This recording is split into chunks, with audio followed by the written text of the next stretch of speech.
muskul o'sishiga qonning aloqasi bormi? Pump. Men bitta video ko'rdim. Yelkaga ishlayapti, ishni kelyapti. To'xta, sen hozir oyoqqa ishlang, nima uchun yelkaga ishlayapsan deyapti.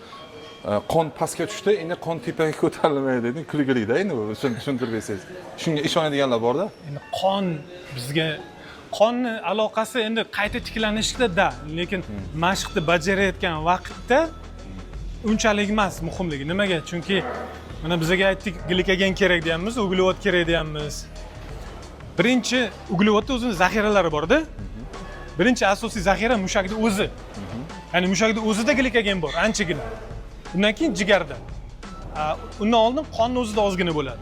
Endi siz trenirovkani boshlagan vaqtingiz birinchi bo'lib qonning o'ziga ketadi, keyin mushaklardagi chiqishni boshlaydi.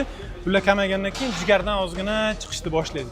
Biz trenirovkaning 80%ni siz o'zingizda tayyoridan ishlatasiz. Ya'ni sizga jigardan qon olib borishi unchalik muhim emas. Pump в общем aloqasi yo'q. Mushakning o'sishiga pumpda aloqasi yo'q. Imенно naturallarda. Naturallarda. Pump nimaga hosil bo'ladi? Boyaga aytayapman, uglevod parchalangandan keyin musor bor. Bu musorni olib chiqib ketish uchun suyuqlik yig'iladi. Suyuqlik bo'lmasa uni olib chiqib ketib bo'lmaydi-yu. Shuni hisobiga pump bo'ladi. Misol qon kelgani uchun emas. Bir xila shu superset ishlaydi, achib ketadiki, "Vo, zo'r bo'ldi" deydi-da. Yo'q, u просто o'sha asab tizimiga signal o'tmaydi, og'riq beradi. Shuni hisobiga og'riydi. Zakisleniya, u o'sishga hech qanaqa aloqasi yo'q. Endi bilmayman, kim qanday qabul qiladi, hozir tam hate qiladimi? Fakt shu.